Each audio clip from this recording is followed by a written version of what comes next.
महापुराण के प्रश्न नंबर 562-63 पे कि वो कहती है कि एक ब्रह्म की जाप करो, उसका ओम मंत्र है, वो ब्रह्मलोक में रहता है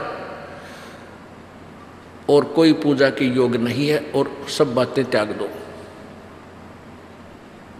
गीता जी अध्याय नंबर 8 के श्लोक नंबर 13 में लिखा है कि ब्रह्मलोक पर्यंत ये सभी लोग पुनर्वर्ती में हैं, अर्थात सभी वहाँ गए हुए, सभी का जन्म और मृत्यु होता है, ये पूर्ण मोक्ष प्राप्त नहीं है।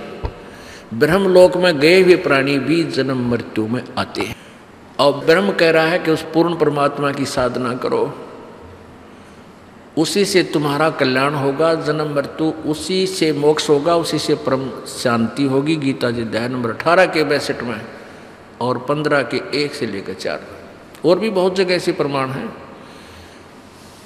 अब शाम के सत्संग में आपको और दिखाएंगे महापुरुषों के जो अज्ञानियों के जो ढेर सारे अज्ञान भरे अपनी सोच के सो सदग्रंथ हैं और सदग्रंथ क्या बताते हैं। इनके सदग्रंथ तो नहीं कह सकते इनको ये, लेकिन इन्होंने अपने उन अज्ञान सोच को सदग्रंथ मान रखा था। अब नकली असली की पहचान करवा कर आपको यथार्थ ज्ञान पर आरूढ़ किया जाएगा। बोलो सतगुरुदेव की जय। परम पिता परमात्मा पूर्ण ब्रह्म सर्व सृष्टि रजनहार कबीर देव कबीर साहब अल्लाहु अकबर अल्लाह कबीर, ये परम अक्षर ब्रह्म है, ये उत्तम पुरुष है, श्रेष्ठ प्रभु है। ये परमात्मा वही है जो बनारस में काशी में 120 वर्ष तक एक जुलाहे की भूमिका करके अपने एक तत्वदर्शी संत की भूमिका करके सह शरीर चले गए थे और सह शरीर ही आए थे। परमात्मा सतलोक में सह शरीर है, उसका शरीर मानव सदृश है। अभी तक जितने भी ऋषि महर्षि संत मंडलेश्वर गुरु जगत गुरु ये अज्ञानी, इनका सिद्धांत है कि परमात्मा निराकार है। साथ में ये भी कहते हैं कि परमात्मा का प्रकाश देखा जा सकता है समाधि दशा में। समाधि दशा माने जब अंदर अंतःकरण में शरीर के अंदर झांकते हैं, अभ्यास करते हैं, ये समाधि हठ योगी हठ योग करके। तो कहते हैं कि परमात्मा निराकार है और उसका प्रकाश हम अंदर शरीर में देखते हैं। तो इनसे कोई पूछने वाला हो कि कोई कहे कि सूर्य निराकार है और सूर्य का हम प्रकाश देख सकते हैं, प्रथम तो ये थ्योरी, ये विधान आँखों वाले का नहीं हो सकता। ये स्टेटमेंट, ये विचार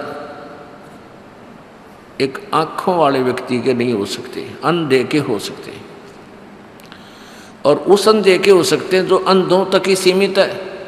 यदि अंधे ने भी आँखों वाला कोई मिला होता तो उसको इतनी तो बता देता, भाई सूर्य साकार है, गोल गोल नजर आता है, उसी का प्रकाश हम देख रहे हैं। तो आँखों वालों से अंधे भी सही स्टेटमेंट ग्रहण कर सकते हैं। परमात्मा खुद कहते हैं कि अंधे की बात गई अंधे ने, ये मार्ग कौन बतासी, जग सारा रोगिया रे, जिन सतगुरु वैद न जाण्या जग सारा रोगिया रे। जन्म मरण का रोग लगा या तृष्णा बढ़री खासी, और आवागमन की डोर गले में पड़ी काल की फांसी।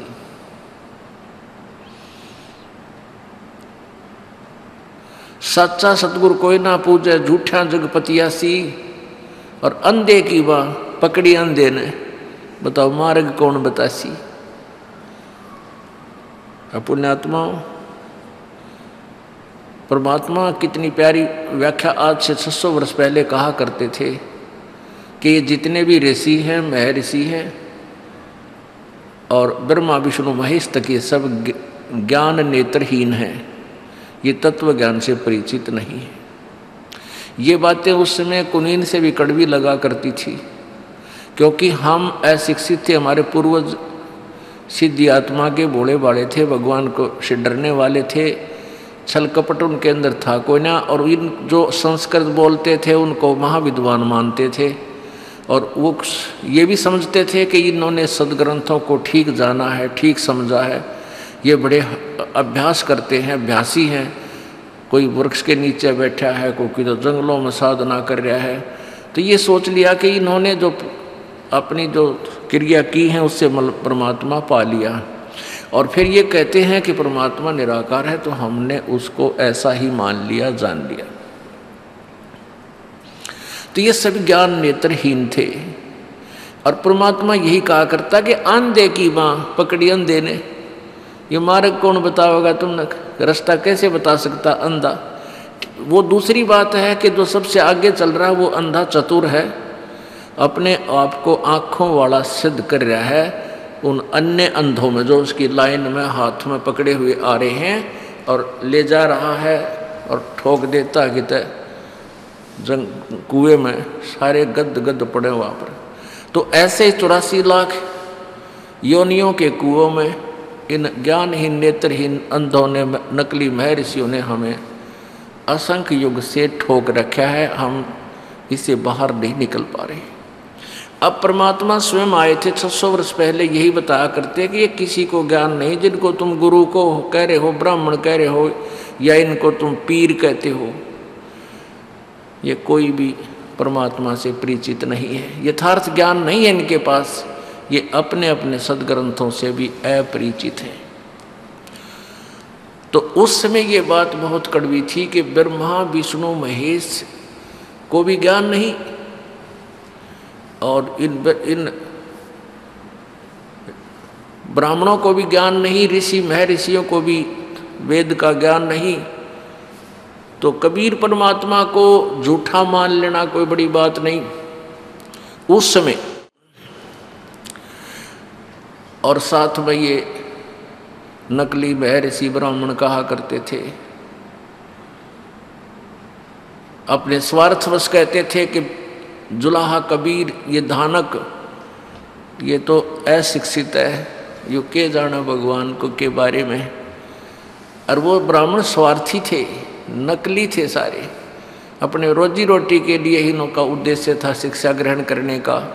काशी विद्यापीठ में पढ़ने जाने वाले व्यक्ति इसी उद्देश्य से जाते थे, जैसे वर्तमान के डॉक्टर बनने जाते हैं कि आते दुनिया न लूटाएंगे, डॉक्टर की डिग्री प्राप्त करके या तो सरकारी नौकरी मिल जाएगी, और नहीं तो बाहर आते ही अपने प्राइवेट क्लिनिक खोल कर न खूब पैसे इकट्ठे करेंगे।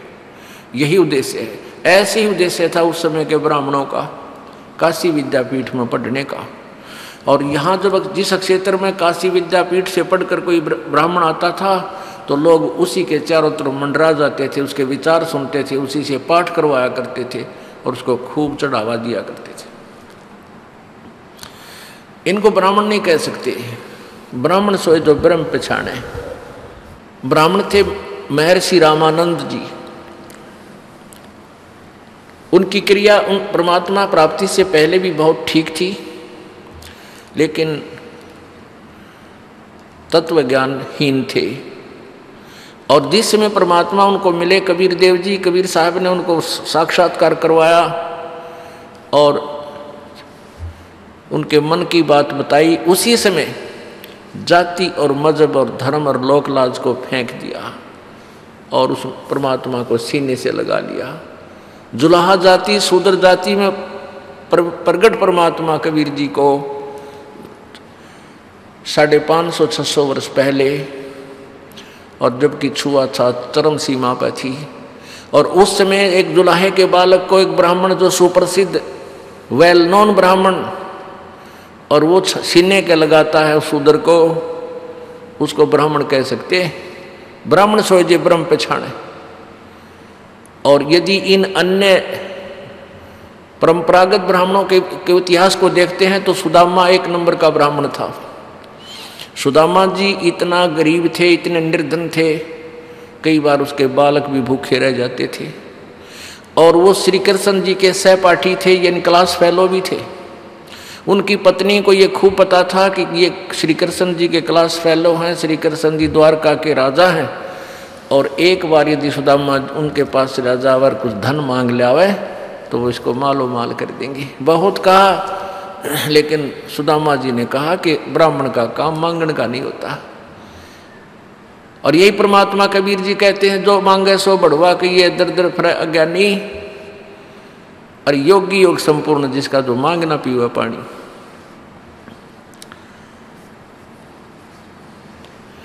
फिर भी अपनी पत्नी के ज़्यादा दबाव देने से घर से चल पड़ा। तो आत्मा में ये था कतई नहीं मांगू नहीं गा। ऐसा ही हुआ, श्री कृष्ण से मिले, उसकी सतीथि से श्री कृष्ण जी परिचित हुए कि बिल्कुल भगत का तो काम बिगड़ रहा है और निर्धन बहुत है। तब श्री कृष्ण जी ने पूछा कि क्या हाल है परिवार का, बच्चे ठीक हैं? तो सुदामा जी ने कहा कि प्रभु आपकी दया से खूब बढ़िया गुजारा चल रहा है, कोई दिक्कत नहीं। तो पुण्यात्माओं, ये थे ब्राह्मण। तो ऐसी सतीथि में फिर सारी सतीथि से परिचित होकर के श्री कृष्ण जी ने उनका महल बनवा दिया, धन दे दिया अपने मित्र को। तो इनको ब्राह्मण कह सकते हैं। और ये ब्राह्मण नहीं थे जो वेद और गीता से परिचित नहीं और उनकी आड़ में दुनिया को गुमराह करके चले गए। ये ब्राह्मण नहीं, ये तो शत्रु थे समाज के। अब परमात्मा कहा करते थे, देखा देखी गुरु शेष बन गए, किया ना तत्व विचारा, गुरु शेष दोनों के सिर पर युकाल ठोके पंजारा। ये गुरु भी जो भ्रमित संत के पीछे लगे हुए हैं और उनके शिष्य भी, सभी को एक ही नरक में इकट्ठा एक का फाटक में बंद कराया जाएगा इनको। और वहाँ रोएंगे ऊपर न मुँह करके, वहाँ कोई छुटाने वाला नहीं इनको। अब कोई सुनने को तैयार नहीं रहा। हमारे पास शास्त्र हैं, सदग्रंथ हैं, इनको देख सकते हैं हम। अब आज परमात्मा ने हमारे को शिक्षित बना दिया। फिर परमात्मा कहते हैं कि जग सारा रोग यारे, जिन सतगुरु वैद न जाना, जग सारा रोग यारे। फिर परमात्मा कहते हैं कि सार शब्द सरजीवन बूटी, और घिस घिस अंग लगावे, कह कबीर तुम सच कर मानो, ये जन्म मरण मिट जावे। अब जैसा कि अभी तक सभी का विधान था कि जन्म और मृत्यु समाप्त नहीं हो सकती। किसी की संत की, महर्षि की थ्योरी विधान देख लो, उनका अनुभव देख लो, वो यही कहते हैं कि जन्म मृत्यु तो बनी ही रहेगी, ये पूर्ण रूपेण समाप्त नहीं हो सकती। जबकि हमारे गीता जी, सदग्रंथ, वेद ये स्पष्ट कर रहे हैं कि सत भक्ति करने वाले का फिर कभी जन्म मृत्यु नहीं होता, वो पूर्ण मोक्ष प्राप्त करता है। लेकिन वो पूर्ण मोक्ष प्राप्त का मंत्र कौन सा है, वो साधना कौन सी है, उसके विषय में भी वेद और गीता नहीं जानते हैं। उसके लिए तत्वदर्शी संत की खोज करने के लिए ही उसमें कहा गया है।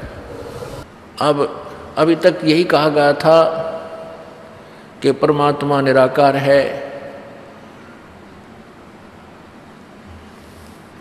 और दूसरा एक विधान ये जो आज सुबह के सत्संग में प्रसंग चल रहा था, जो अधूरा रहा था, कि सभी ये कहते हैं कि पाप कर्म, प्रारब्ध के पाप कर्म, पुण्य या पाप दोनों ही भोगने से समाप्त होते हैं। ये विधान है अभी तक सभी, किसी भी महापुरुष की आप का विधान देख लो, किसी भी, चाहे ये नए पंथ चल रहे हैं राधा स्वामी आदि के, इनके विधान देख लो, सब में एक ही प्रकार के विचार दिए गए। आज सुबह के सत्संग में आपको परिचित कराया गया था कि यदि पाप और पुण्य, चलो पुण्य तो हम भोग लें, पुण्य मतलब सुख है, सुख बताओ है, और पाप भी भोगने से ही समाप्त हो तो कद्दे भी समाप्त नहीं हो सकते, कभी भी नहीं हो सकते। क्योंकि यहाँ इस काल के लोक में पुण्य तो बनाने से विशेष विधि से बनते हैं और पाप अपने आप बन जाते हैं। जैसे यहाँ एक कोई जमीन है, एक एकड़ जमीन है जिसको जिसके अंदर गेहूं तैयार करने के लिए कितनी मेहनत की आवश्यकता है, कितना धन लगाना पड़ता है, ये किसान खूब जानता है।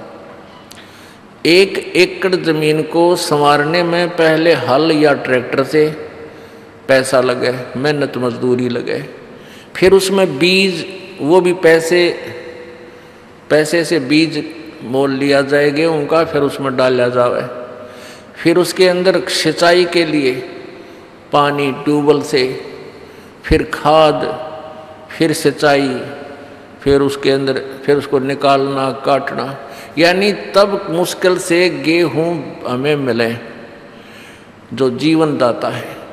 और उसमें कुछ भी ना करें उस एकड़ जमीन में, ये खरपतवार, झाड़ बोझड़े बिना मतलब के ना जाने कितने उग जाएंगे उसमें।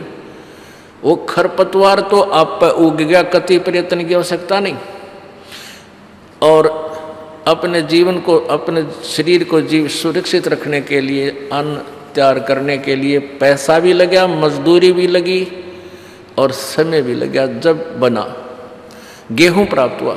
ऐसे ही पुण्य समझो, पुण्य तो है गेहूं और पाप है ये खरपतवार। पृथ्वी ऊपर पग जो धारे, करोड़ जीव एक दिन में मारे। जो चौका तुम देवो नित्ता, सत्य ब्राह्मण की है हत्या। है जैसे रोजाना पोछा लगाते हैं सुबह उठते, क्योंकि आजकल तो पोछे लगने लगे, बढ़िया फर्श बन गए सब तकरीबन, या कच्ची भी कोई स्थान है उसको लीपने में भी ना जाने करोड़ों की संख्या में थोड़े से क्षेत्र में प्राणी आपके हाथों से मारे जाते हैं। हरी भांति पृथ्वी के रंगा, अंत कोट जीव उड़े पतंगा। तो जैसे सुबह से लेकर शाम तक एक प्राणी करोड़ों सूक्ष्म जीवों को मार डालता है,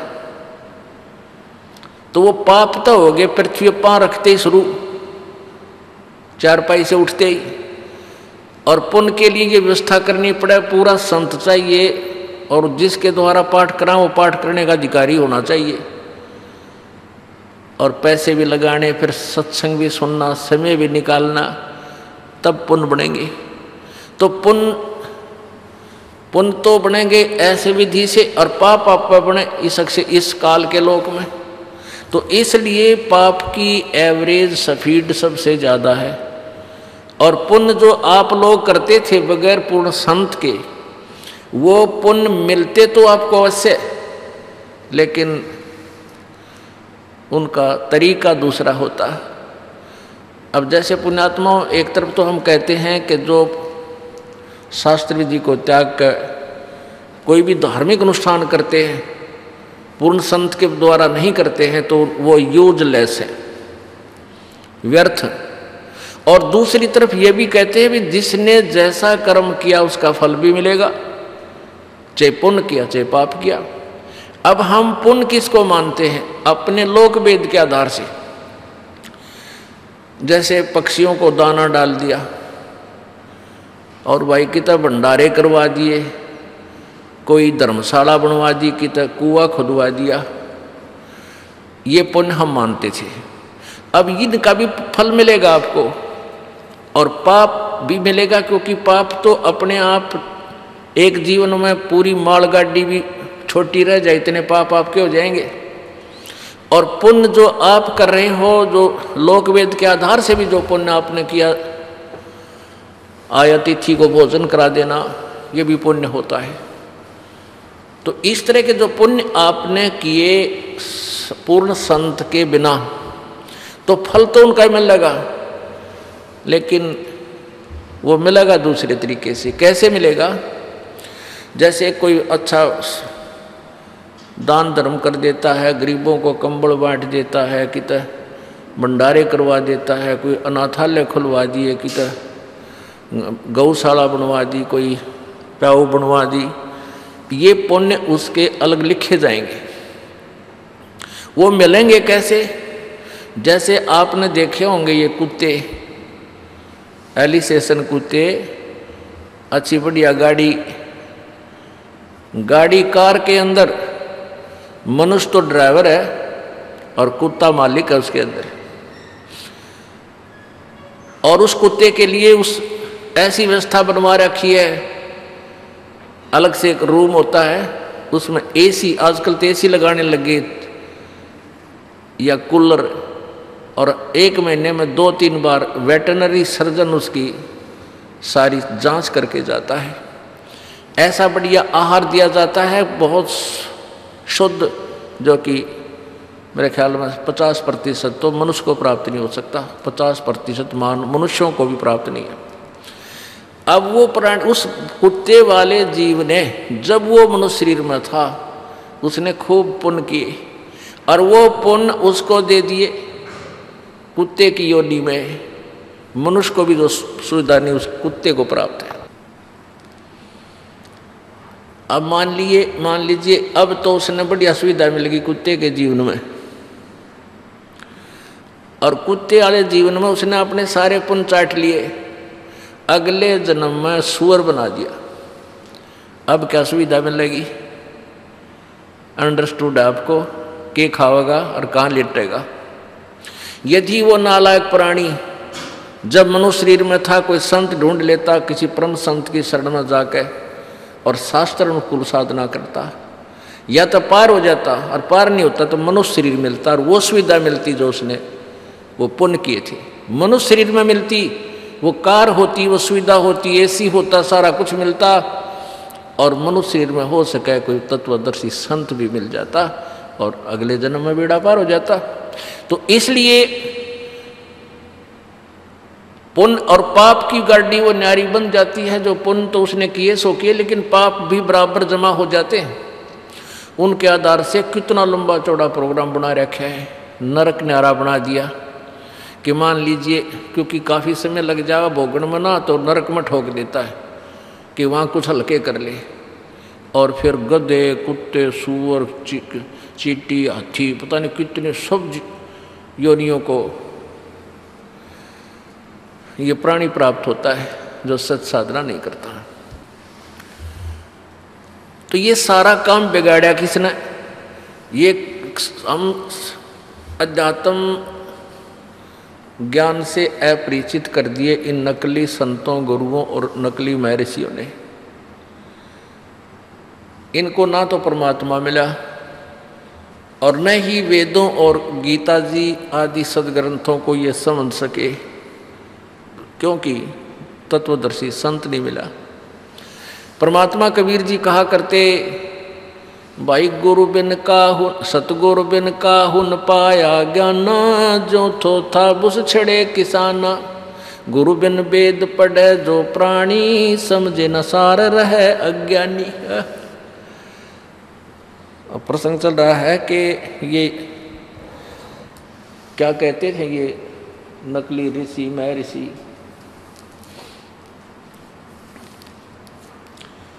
कि कर्म पाप कर्म नाश नहीं होते,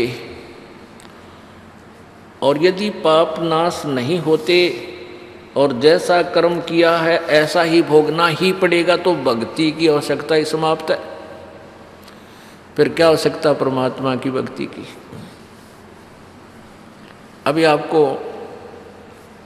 उन ऋषि महर्षियों के विषय में जानकारी देते हैं जिनको हम महर्षि समझा करते थे।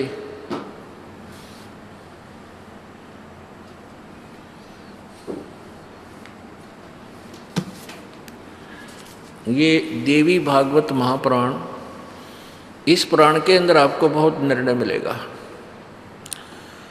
हम आपको 2 महापुरुषों के विचार सुनाएंगे, पढ़ाएंगे आपको। एक तो शुक्राचार्य जो राक्षसों के गुरु कहलाए, और दूसरे बृहस्पति जी जो देवताओं के गुरु। कहने का भाव ये है कि जितने भी ये गुरु जी हैं, जितने भी ऋषि महर्षि हैं, ये बृहस्पति जी से ज्ञान प्राप्त है। और बृहस्पति जी को कितना ज्ञान है, उसकी क्या सिद्धांत बताया उसने, ये देखिए पवित्र देवी भागवत में। गीता प्रेस गोरखपुर से प्रकाशित है। श्री देवी पुराण श्रीमद् देवी भागवत, संपादक हनुमान प्रसाद पोदार, चमनलाल गोस्वामी।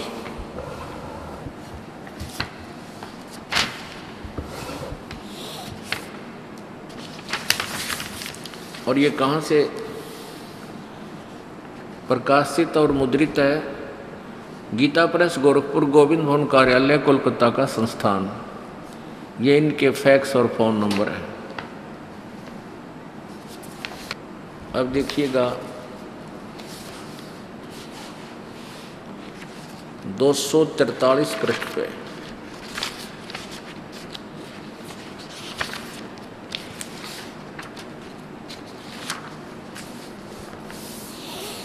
यह चौथा स्कंध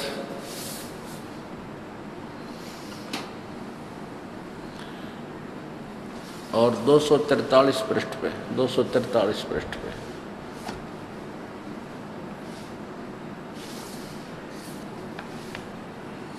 देवी भागवत, संक्षिप्त देवी भागवत, देवी पुराण। व्यास जी कहते हैं, व्यास जी कहते हैं, प्रहलाद की बात सुनने के पश्चात शुक्राचार्य ज्ञान दृष्टि से सब कुछ देखकर प्रसन्न हो गए। उनका मुख मुस्कान से भर गया। उन्होंने दैत्यों से कहा, दानव, तुम मेरे यजमान हो, तुम्हें न तो डरना चाहिए और न पाताल में ही जाना चाहिए। अपने सत मंत्रों के प्रभाव से मैं तुम्हारी रक्षा कर लूँगा। धर्म के मर्मज महाशो, प्राचीन समय में ब्रह्मा जी के मुख से मैंने जो बात सुनी थी, प्राचीन समय में ब्रह्मा जी के मुख से मैंने जो बात सुनी है उसे बता रहा हूँ, सुनो। यह वचन बड़ा ही हितकर है, सत्य और अटल है। उन्होंने कहा था कि होने वाली बातें अवश्य होकर रहती हैं। धरातल पर कोई भी ऐसा सुयोग पुरुष नहीं है जो प्रारब्ध को विफल बनाने में समर्थ हो सके। विपरीत समय के कारण इस समय तुम्हारी शक्ति अक्षीण हो गई है। शुक्राचार्य जी अपने अनुयायियों को कह रहा है, अपने चेलों को। अतः एक बार तो तुम्हें देवताओं से परास्त होकर यानी हार कर पाताल में जाना ही पड़ेगा। समय सदा बदलता रहता है। कुछ ही दिन पूर्व तुम सम्राट रह चुके हो।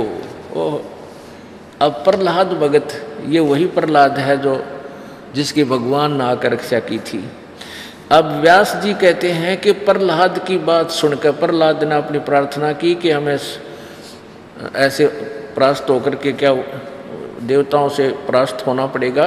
तो एक बार तो उनके गुरुजी कह रहे हैं कि शुक्राचार्य ज्ञान दृष्टि से सब कुछ देखकर प्रसन्न हो गए प्रहलाद की बात सुनकर, और उनका मुख मुस्कान से भर गया। उन्होंने दैत्यों से कहा, दानव, तुम मेरे यजमान हो, भगत हो, तुम्हें न तो डरना चाहिए और न पाताल में ही जाना चाहिए। तुम पाताल नहीं जाने दूंगा। अपने सत मंत्रों के प्रभाव से मैं तुम्हारी रक्षा कर लूँगा।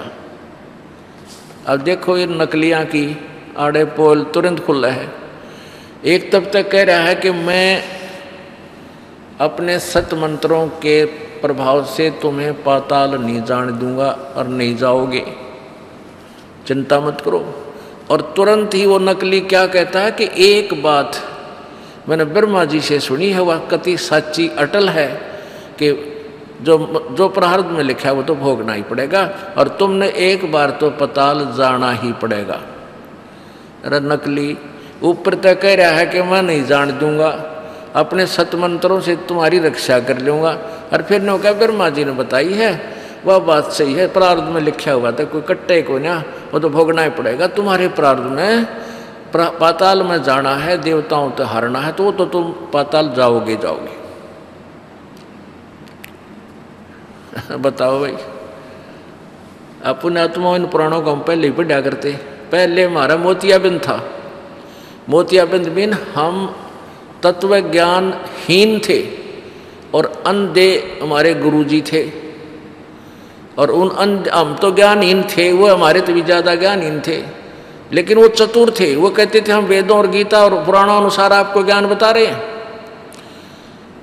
तो हमने यही मान लिया भाई ये संस्कृत बोल रहे हैं, शायद ही न पढ़ रखा होगा। ये संस्कृत बोल रहे हैं, सिर्फ वो अंधे संस्कृत जानते थे, लेकिन तत्व ज्ञानहीन, ज्ञान नेत्रहीन थे। अब ये शुक्राचार्य पहले तो कह रहा है, मैं तुम्हें नहीं जान दूंगा, अपने मंत्रों से तुम्हारी रक्षा कर दूंगा, तो सब ने चढ़ा दिया होगा कि मैं 100 200 रुपये। फिर कहता है भाई देखो एक बात तो अटल है, मैंने ब्रह्मा जी से सुनी और वह सच्ची है, तुमने पाताल में जाना ही पड़ेगा देवताओं से परास्त होकर के। अच्छा, ये तो शुक्राचार्य जी जो राक्षसों के गुरु, ये शुक्राचार्य और ये राक्षस कोई अलग नहीं थे। पहले जो अच्छी आत्माएं थी सभी भक्ति करते थे, और जो मर्यादा तोड़ देते थे और साधना भी करते रहते थे, तो उनको पहले वो जो देवता यानी अच्छी आत्माएं थी वो अपने से अलग कर देते थे। तो धीरे धीरे वो ग्रुप बढ़ता चला गया, और ये प्रतिशोध लेने लगे कि इन्होंने हमारा तिरस्कार किया है, इन्हें हमें अलग निकाल दिया। वो फिर उनकी जनरेशन, उन अच्छी आत्माओं की जनरेशन से विरोध करती चलेगी, और उनका ये शुक्राचार्य मुखिया बन गया। ऐसे ये आपसी झगड़े भी इनके बहुत लंबे चौड़े इन्हीं में लिखे हुए। अब देवताओं का जो गुरु है वो है बृहस्पति जी। अब उसके बोल और सुना देता हूँ, पढ़ा देता हूँ आपको, उसके वचन और सुना देता हूँ। 282 पे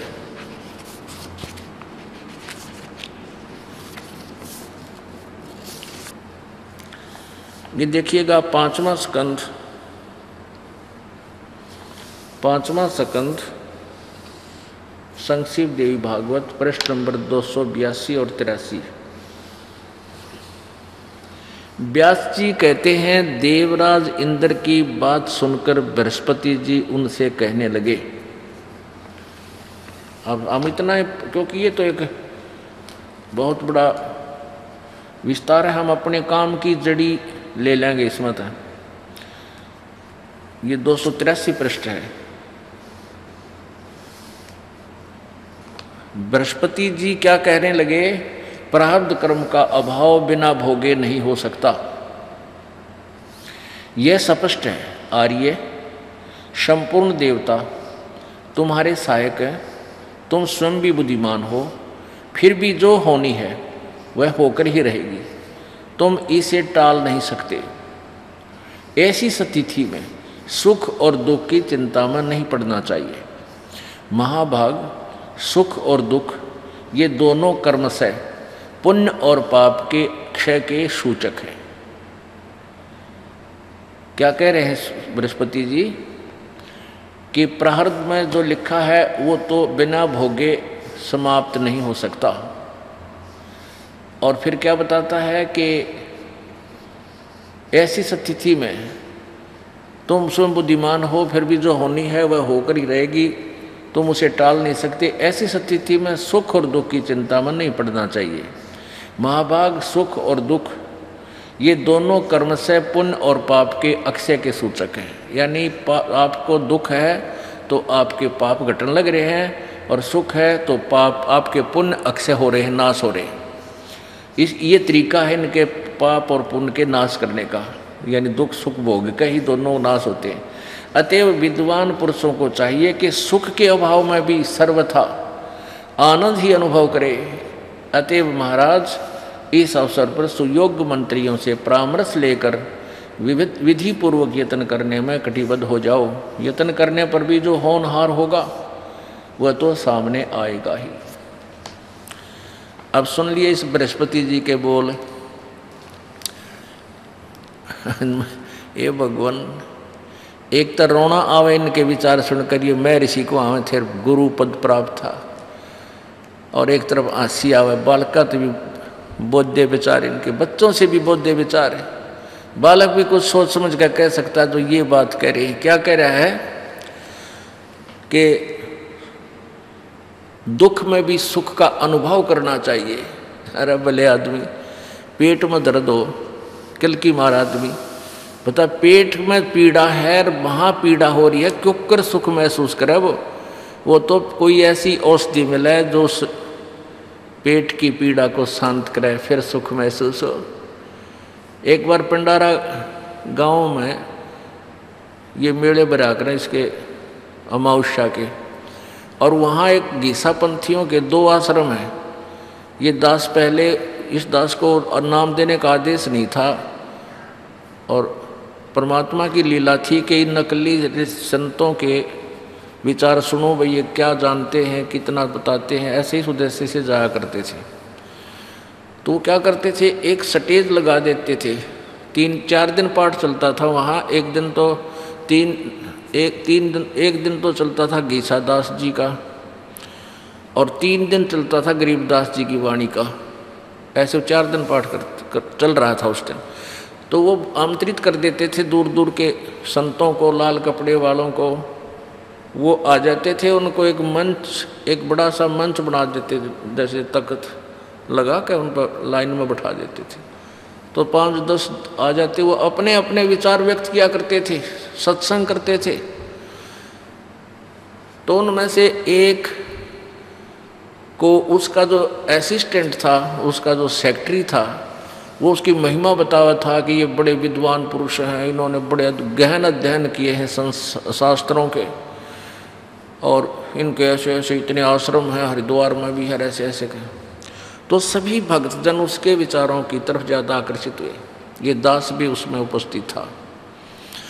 तो वो क्या कहने लगा कि जीव को जब तक अपना स्वयं का ज्ञान नहीं होता कि तू कौन है, आत्म तत्व का ज्ञान नहीं होता, तब तक ये दुखी होता है। आत्मा अजर है, अमर है, इसको कोई काट नहीं सकता, इसको कोई मार नहीं सकता, इसको कोई दुख नहीं होता। कष्ट तो शरीर को होता है। हमने कोई भी आपत्ति आती है तो हमारे ऊपर कोई दुख आता है, कोई पीड़ा होती है, तो मान लीजिए कि मैं ये दुख मुझे नहीं, शरीर को हो रहा है। अब 2-3 रात तक उसने कटिया तार रखा, न्यू प्रवचन करेगा। और क्या बताया, लास्ट वाले दिन के एक समय में चला जा रहा था, और वहाँ पर एक रोगी व्यक्ति चारपाई पर लेट कर चिल्ला रहा था। मैंने उसको समझाया, बैठाया, बैठ कर उसके पास खड़ा हुआ। अरे क्यों रो रहा है, ये शरीर, तुम्हें दुख नहीं है, तुझे तेरे शरीर को कष्ट है, तूने ये मान लिया कि मुझे कष्ट है। तो मेरे इन विचारों से उसका चिल्लाना शांत हो गया, उसको कोई पीड़ा नहीं रही। अब देखो, जिसको ज्ञान नहीं, बच्चे जो श्रोता वो तो स्टूडेंट होते हैं, विद्यार्थी होते हैं, और जो स्टेज पर वो बोल रहे हैं वो टीचर होते हैं। तो विद्यार्थी की इतनी बुद्धि नहीं होती कि टीचर गलत कह रहा होगा, ना वो इतना सोचने में विवश होता, ना वो बोल सकता, ना कह सकता। तो लेकिन सभी प्रभावित बड़े हुए, वाह भाई वाह, वाह महाराज, बड़े तोड़ पाड़ दिया। अब तीसरे दिन 2 बजे से उनका सत्संग, वो क्या करता था, जब उसका नंबर आ जाता, अपने घंटा 15-20 मिनट उसको टाइम मिलता, सत्संग सुना कर उठ जाता था। तो लास्ट वाली रात को भी उसने ऐसा ही किया। 2 बजे से उठ कर अपने कमरे में चला गया। उनके अलग अलग कमरों में उनकी स्टे कर रखा था, उनको रुकने का स्थान दे रखा था। सत्संग समापन हो गया, श्रोता चले गए, कुछ उधर इधर लेट गए। उस वक्ता के पेट में दर्द हो गया बहुत बुरी तरह, और डांगर की तरह रोए। ले सत्कर मानना, मालिक ने तुरंत फैसला दिया उस नालायक को। इस दास को भी थोड़ा सा उसकी तरफ अट्रैक्शन सा हुआ था, वहाँ भैया बात तो कुछ इतना एजुकेटेड बतावा इसने, और ये ऐसी बात कह रहा है, तो बहुत कुछ बात ठीक सी लग गई इसकी। क्योंकि ये सन 1989 की बात है, दास ने 1988 में उपदेश लिया ही था।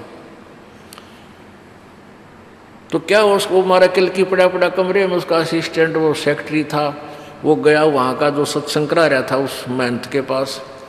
वो पड़ोस में थे, कार लिया दूसरे उसके आश्रम में थे मांग के, फिर उन्हें घेर कर उस कार में जींद ले गए।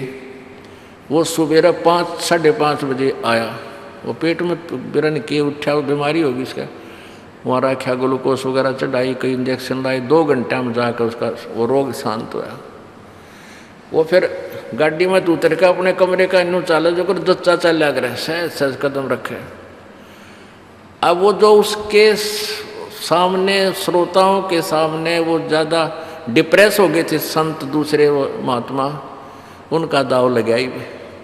उनमें से एक दो जना जाकर उस लाग कर उसके नज़दीक सी कहने लगे, महाराज तू तो जीव था, शरीर को कष्ट था, क्यों किल की मारा था, तेरा दर्द था ही नहीं तो रो क्यों रहा था। ने बोला अपना काम कर चल।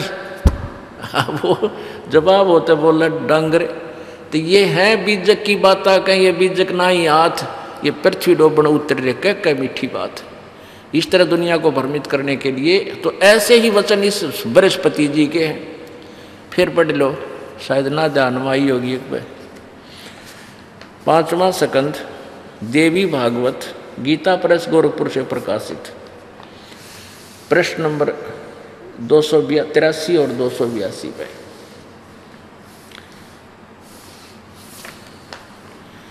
व्यास जी कहते हैं, देवराज इंद्र की बात सुनकर बृहस्पति जी उनसे कहने लगे, बृहस्पति जी के वचन, प्रारब्ध कर्मों का अभाव बिना भोगे नहीं हो सकता, यह स्पष्ट है। आर्य संपूर्ण देवता तुम्हारे सहायक हैं, तुम स्वयं भी बुद्धिमान हो, फिर भी जो होनी है वह होकर ही रहेगी, तुम उसे टाल नहीं सकते। ऐसी स्थिति में सुख और दुख की चिंता में नहीं पड़ना चाहिए। महाभाग सुख और दुख ये दोनों कर्मशः पुण्य और पाप के अक्षय यानी नाश के सूचक हैं। यानी दुख सुख है तो तेरे पाप नाश हो रहे हैं, ना सुख आपको है तो पुण्य नाश हो रहे हैं, और आपके ऊपर कष्ट है तो आपके पाप कट रहे हैं, पाप नाश हो रहे हैं। अतएव बुद्धिमान पुरुषों को चाहिए कि सुख के अभाव में भी सर्वथा आनंद का ही अनुभव करे। ये न्यों की न्यों बात से जो दास ने कथा सुनाई कि सुख के अभाव में भी सर्वथा आनंद का ही अनुभव करे। यानी पेट में दर्द हो और न्यों कहना हाँ करके दिखाई सुख का अनुभव, और भी कोई दर्द हो सकता है किसी प्रकार का भयंकर पीड़ा, तो वो ये इनके विधान गलत थे, इनका सिद्धांत गलत था, इन्होंने सदग्रंथों को समझा ही नहीं। इसलिए अपने लोकवेद दंत कथा बना के अज्ञान सिद्धांत के ऊपर पूरे मानव समाज को आधारित कर दिया। पुण्यात्मा, जैसे कोई भी आपको परेशानी है, टेंशन है, वो कितनी किसी प्रकार के भी आप प्रयत्न कर लो, वह टेंशन खत्म नहीं हो सकती। एक बार ये दास सत्संग सुन रहा था एक टीवी चैनल पर, ये कुमार स्वामी जी, और वो सुबह सुबह आता उसका प्रोग्राम, हमने देखा करता कौन क्या विचार देते हैं। तो वो क्या कह रहे हैं, किसी ने पूछा जी मुझे टेंशन बहुत रहती है, उसका बताओ इलाज। उसका कहने लगा उसका मंत्र है। क्या मंत्र है कि कुछ ऐसे शब्द बोलो जिनका कोई अर्थ ना हो, एकांत स्थान पर, यानी वो बोल कर सुना रहा है, पुरानी के बन रहा है, लापा टेंशन खत्म हो जाएगी। ये कोई बात हुई, ये समाधान दें। ये टेंशन जिस कारण से है, वो काम जो बिगड़ा पड़ा है वो ठीक हो तो टेंशन मिटे, ना कितनी बकवाद कर ले। टेंशन समाप्त करने के लिए शराब पी लेते हैं। अब शराब पी के तो पड़ गया बेहोश होकर, उठते फिर वह टेंशन तैयार। वो जिस कारण से टेंशन से, वो तो जब तक वो नहीं ठीक होगा, वो काम बिगड़ा हुआ, कोई वो उसका समाधान नहीं होगा, तो टेंशन खत्म नहीं हो सकती, कितनी बात बना ले। तो बिगड़ी बनाओ भगवान, और दुख पाप, टेंशन यानी कष्ट, ये पाप के कारण, और पाप जब तक नाश नहीं होगा, यानी पाप कटेगा नहीं, तो टेंशन खत्म नहीं हो सकती, यानी पीड़ा समाप्त नहीं हो सकती। पैर में कांटा लगा हो और कांटा ना निकले, और कहे जूते पहन ले, कांटा नहीं निकलेगा, तो कांटा लगे पैर में जूता पहना नहीं जा सकता। वो तो कांटा निकले, फिर पीड़ा खत्म हो। फिर इस डर से जूता राम नाम का पहना जाए कि भगवान कहीं फेर ना लग जावे, फिर वो कभी जूता नहीं निकालेगा जिसके ऊपर आपत्ति आ चुकी है। अब ये तो विचार हैं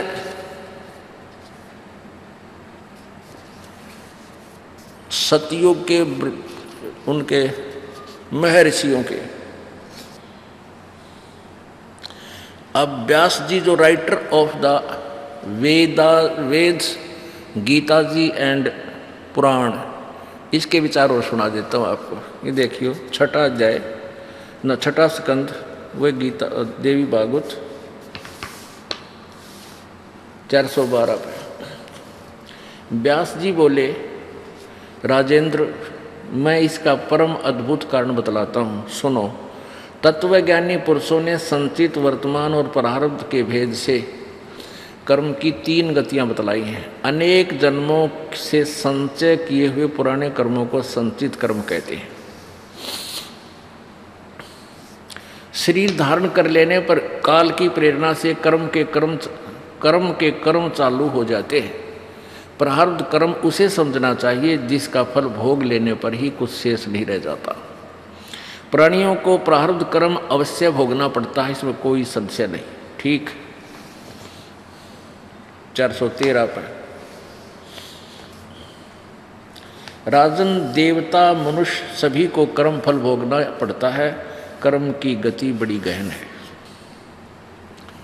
ये व्यास जी ने कलम तोड़ दी अपना अनुभव बताने की कि 3 प्रकार के कर्म हैं, संचित और क्रियावान और प्रारब्ध। अब जो संचित हैं वो तो रखे हैं ऊपर हमारे धर्मराज के दरबार में, और उनमें से संचितों में से पुण्य और पापों से एवरेज निकाल ली और उनसे हमारा प्रारब्ध बन गया। अब प्रारब्ध से वाले पाप से ही दुख होगा, जो संचित रखे उनसे नहीं, वो तो अगले जन्म में फिर आओगे जब होगा। तो प्रारब्ध के अंदर प्रारब्ध होते हैं जो वर्तमान में जिनसे हमारे जीवन में उन्होंने लिख कर भेज दिए, इतने पुण्य इतने पाप भोगने पड़ेंगे। तो हमें वर्तमान में सुख और दुख प्रारब्ध वाले कर्मों से ही होगा। तो प्रारब्ध के जो पाप कटेंगे तो हमें सुख होगा, नहीं तो वो आपत्तियां जो कर्म की आती ही रहेंगी। अब देखना, एक कलयुगी महर्षि